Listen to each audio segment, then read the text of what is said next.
Bonjour tout le monde.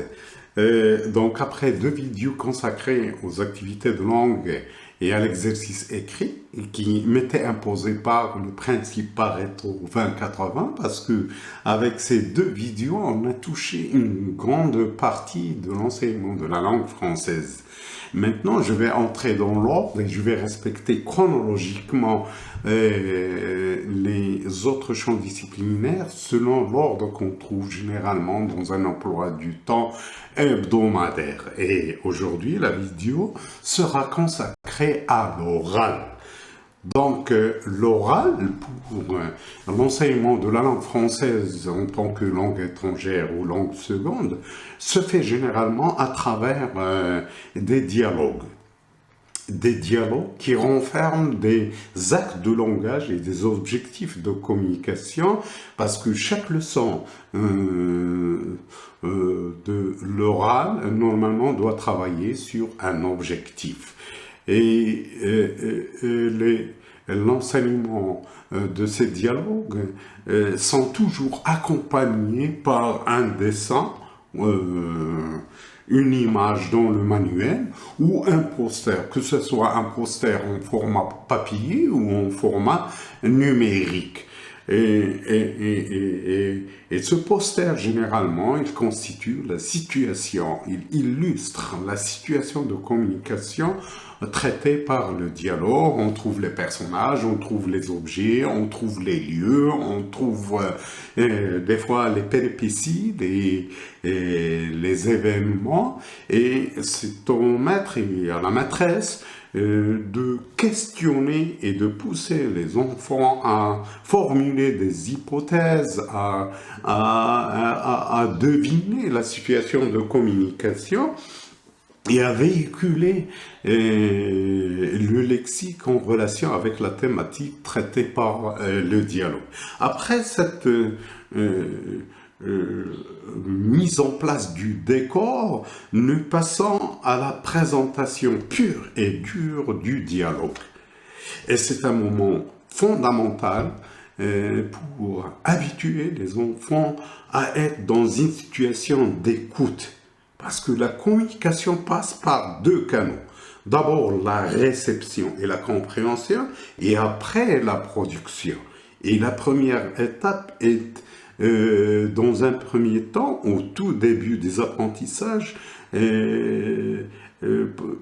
prend la part du lire. Donc l'enfant, on le met dans une situation d'écoute et de réception et de compréhension. Une fois des habitudes communicationnelles sont installées, on pousse l'enfant à produire de l'oral, que ce soit de l'oral non interactif, ou bien dans une situation de communication où il va être en interactivité sur le plan communicationnel. Je consacrerai une vidéo à ces différentes composantes de l'expression orale et de la communication et de prise de parole.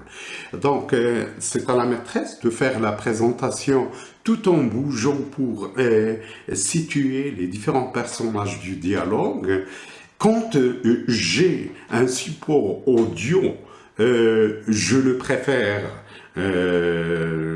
au fait de présenter moi-même le dialogue.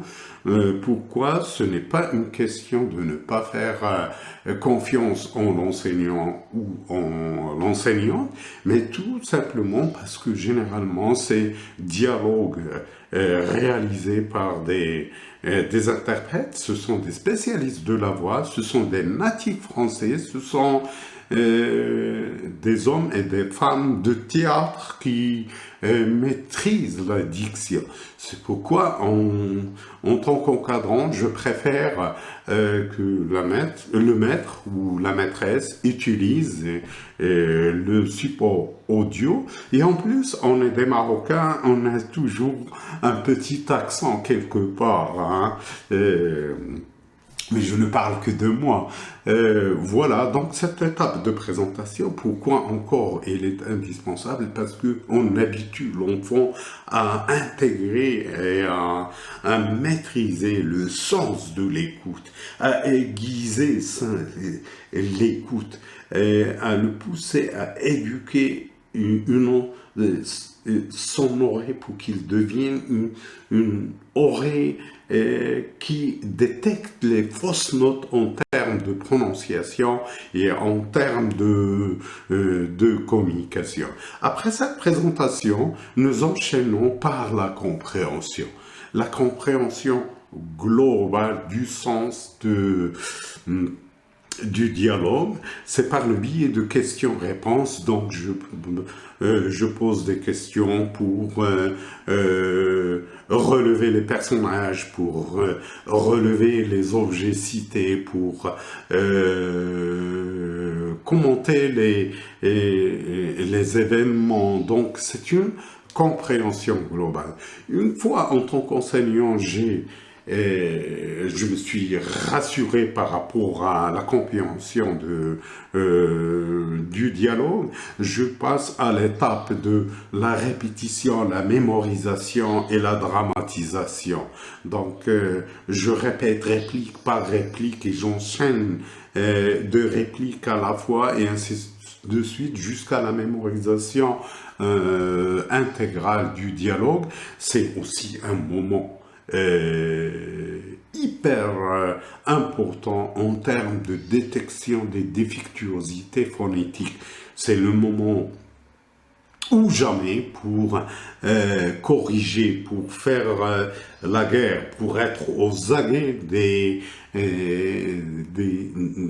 erreurs phonétiques et ne pas. Il faut être intransigeant, sinon on va ancrer, on va installer des habitudes, des mauvaises habitudes sur le plan phonétique. Une fois les enfants ont répété, ont mémorisé, on passe à la dramatisation. Je peux le faire tout simplement en participant en tant qu'enseignant, en tant qu'enseignante, en jouant le rôle d'un personnage et je donne le deuxième rôle ou les autres rôles à deux élèves et on interchange les personnages et comme ça on commence déjà à dramatiser sans oublier. Quand je dis la dramatisation, il ne faut pas oublier le côté non-verbal de la communication. Encore une fois, je consacrerai une vidéo à la communication dans son aspect verbal, dans son aspect non verbal. Une fois les enfants ont mémorisé, là on attaque l'étude des matériaux linguistiques véhiculés par le dialogue en étudiant les expressions, les objectifs de communication, le lexique, et tous les matériaux que renferme le dialogue. Et c'est un moment où on va mettre le doigt sur ces actes de langage, par exemple, pour illustrer, je vous donne des exemples, demander une information, saluer, remercier, sont des objectifs et des actes de langage. Une fois on a mémorisé le dialogue, on a maîtrisé le contenu linguistique et les matériaux linguistiques, nous passons dans des situations proposées, guidées par le maître pour pousser les enfants à s'éloigner du dialogue du départ pour réutiliser ces matériaux linguistiques dans des situations de communication proposées par l'enseignant et l'enseignante. Enfin, le maître et la maîtresse s'effacent pour céder la place aux enfants et de les pousser à trouver dans une autonomie totale des situations de communication tout en les poussant à travailler en dyade et de rédiger et de rédiger par exemple un dialogue et laisser le papier sur la table et venir devant les enfants pour jouer le dialogue de leur propre cru, c'est-à-dire de leur propre travail, et la maîtresse s'efface et va laisser les élèves s'impliquer davantage pour corriger les erreurs et pour voir ce que leurs camarades ont réalisé comme dialogue, nouveau dialogue qui exploite, qui réemploie tout ce qui a été étudié dans le dialogue. Voilà cette étape, cette clé pour bien réussir un dialogue, une leçon d'expression orale, et à la prochaine vidéo qui sera consacrée à la lecture. Mais n'oubliez pas de réagir pour nous encourager et nous critiquer si vous avez d'autres façons de voir par rapport à cette leçon d'expression orale. Et merci pour votre attention.